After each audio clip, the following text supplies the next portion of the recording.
What's something money can buy we poor people don't even know of? Before we start with the first story, please hit subscribe and ring the notification bell to stay updated with us. Story 1. There are companies that sell books by the foot, usually leather-bound. It's for decorating, so your in-home library is stocked with books. Normally you can pick genres or just let the company fill your shelves. You just give them the length of your shelves and your color scheme, and they send you books to fill the shelves in bindings that harmonize with your room's color palette. I was looking into this and found a site that sells books by the foot of actual readable books. It's priced by quality and actually somewhat affordable if you don't have a massive space to fill. Booksbythefoot.com. Story 2. Personal concierge services. Pay an annual fee of several $1,000s and be able to request help getting whatever. Hard to get concert tickets, dinner reservations, you name it. Not a personal one, but when I was with someone who had to have the best of everything, VIP membership to a local concert hall, had a concierge service that ensured we had sometimes front center seats to popular musicals, events. Those tickets were available about a month or so before the general public could purchase. It was pretty awesome, and pennies compared to scalper prices. Story 3. In some countries, rich people hire poor people to serve prison sentences for them. It reminds me of a book I read ages ago in school called The Whipping Boy. Irk nobility had a poor boy who took the punishments for them. I guess you were supposed to feel bad for the kid getting beaten. I think the little rich snot didn't have any empathy for his whipping boy. Maybe he learned it over the course of the book. I don't quite remember. In a similar vein, during the American Civil War, if a young man of privilege was drafted, he often would hire someone to serve in the military in his place. Justice Oliver Wendell Holmes actually served himself and forever held it against any attorney he met who hired someone else. Story 4. I do it for the Louisianariously rich in LA. My favorite thing you can buy is a $300,000 theater streaming device that allows you to watch just-released movies directly into your home theater. It requires a background check and a huge amount of money, but then any movie released in theaters is directly uploaded into your system, and then you can watch it at home in your own little movie theater. The likes of Prima, Red Carpet, etc. have really suffered over the last few years. Many of them are no longer in business at all. I think when COVID hit, everyone thought lockdown would be perfect for them. But by the time it was over, they'd kinda just been displaced with regular streaming, with a far higher proportion of essential viewing being TV series rather than blockbuster movies.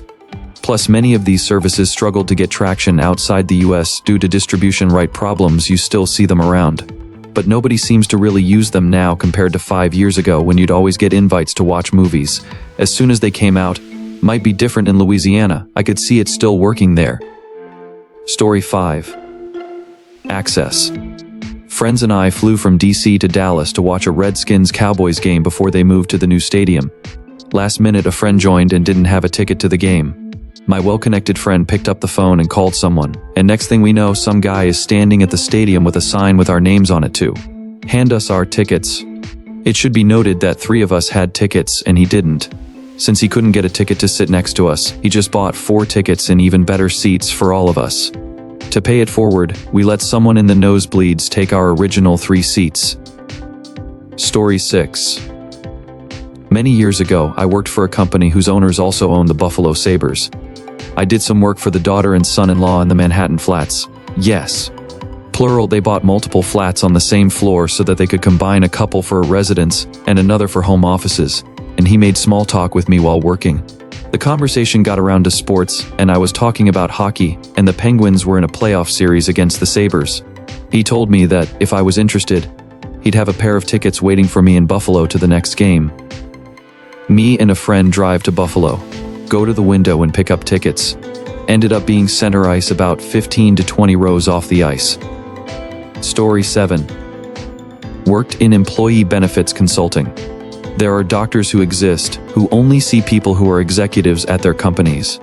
If you aren't in the C-suite, then you don't have enough money to see these doctors.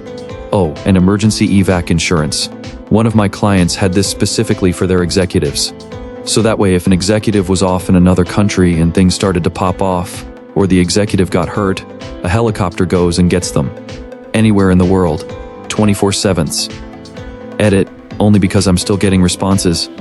This evac insurance came with armed guards who were ready to drop bodies if needed. I'm guessing all of your helicopter insurance you keep telling me about doesn't include this service. Story 8.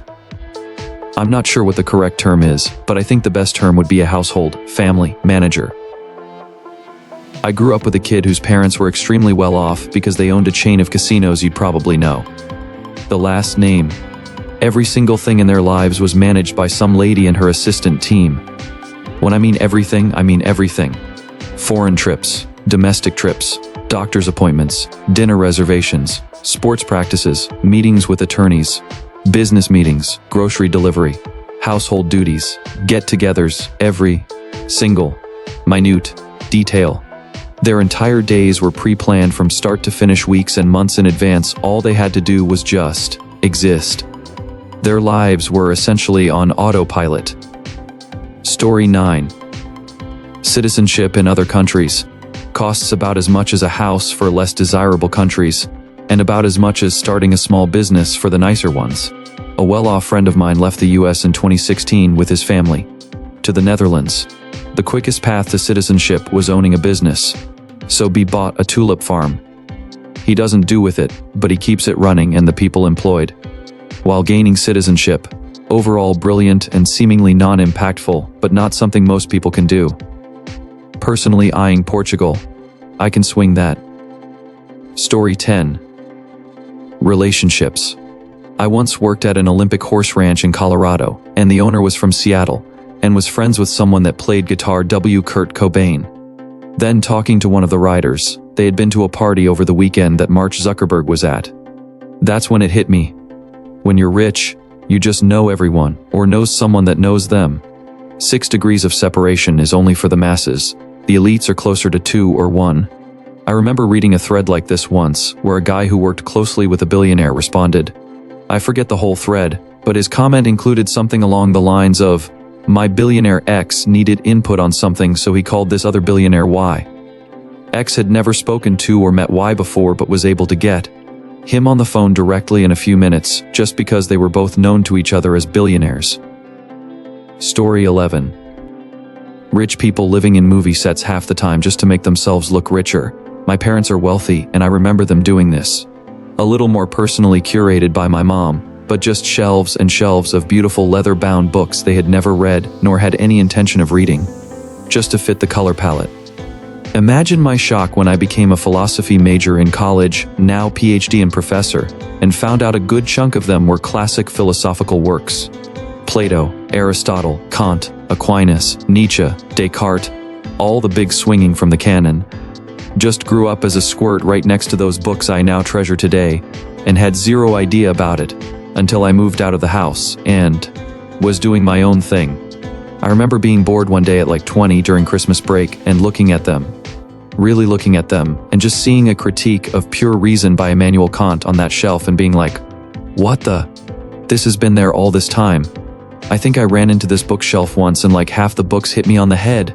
They were just background, wall dressing, ornaments. Story 12. The biggest thing is time. Need to get to London for a meeting? Leave for the airport and your plane charter waits for you. Need a haircut? A person comes to your house to do it for you. Imagine a lot of the things you go out to do on a daily basis, and imagine having people to do all that. Need a new phone? Peter will get you the latest iPhone, programmed L, and working the way yours was before. Drop it in the toilet? He bought 5.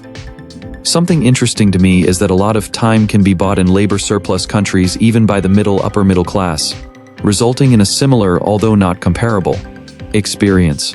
For instance, here in India we now have at-home services at dirt cheap rates for nearly everything, from fixing appliances to painting and woodwork to salon services. Not to forget the 10 minutes hyper-local deliveries of groceries, food and consumer goods. Of course, one might argue that this happens at the price of exploiting workers. However, some feel that it actually offers them easy employment, side income. Makes one wonder whether migrating to the first world is as lucrative as it looks on the outside. Story 13. Concierge medicine. You get your own dedicated doctor, perhaps your own whole clinic. You never wait for tests. You never wait for an appointment. Your doctor will make house calls and even diagnose and prescribe over the phone. Concierge banking. You don't go to the bank to withdraw cash on the rare times you need cash. You call the bank rep, and they will courier the money to you. Family offices. The legal and financial equivalent of a private clinic of your own. One or more lawyers, one or more CPAs, both with the usual staff. Want to buy a property? Just call the office and they will handle all the paperwork. Even spin up a numbered Delaware company and sign deeds for you.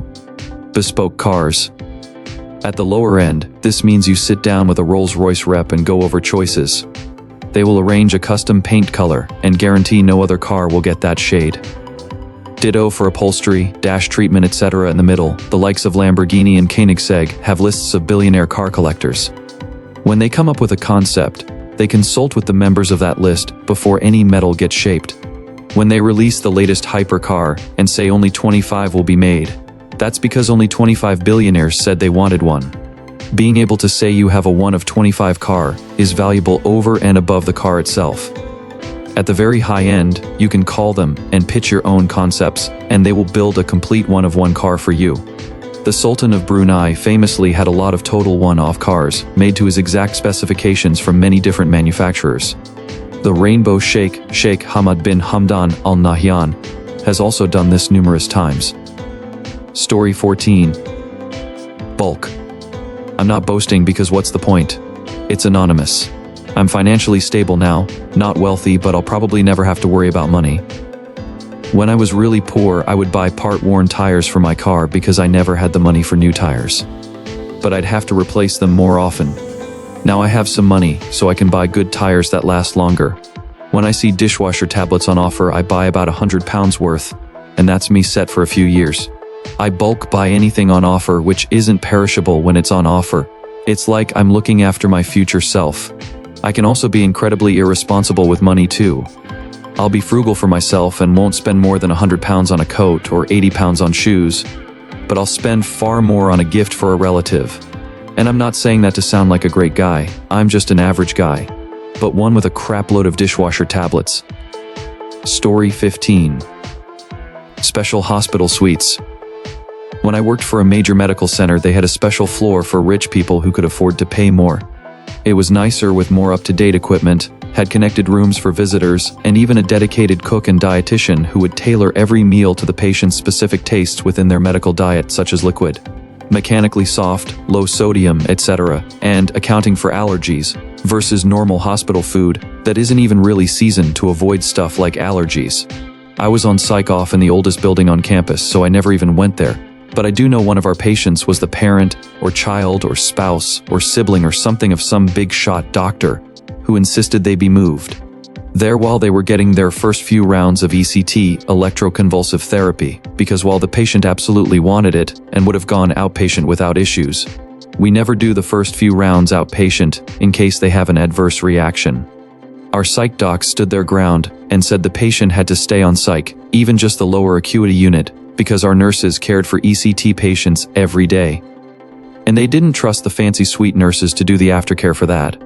It was an entire dick measuring contest that went on for a few days that was absolutely hilarious to hear about when I got pulled down there from the acute unit. Like, oh boo-hoo, our psych units aren't good enough for your loved one. Maybe you should have thought about that when y'all were making the budget and decided that building full of mold was good enough for my mostly poor and homeless psych patients. Some of those C-suite could really stand to sleep one night on one of the piss-soaked mattresses they gave us crap for throwing out. I spent 2 years working an all-male correctional psych unit with convicted and I still don't think I've met a single person as sadistically evil as a hospital CEO. Alright folks, that's a wrap. If you like this, please hit the thumbs up and subscribe to the channel. You can also share your those in the comment below.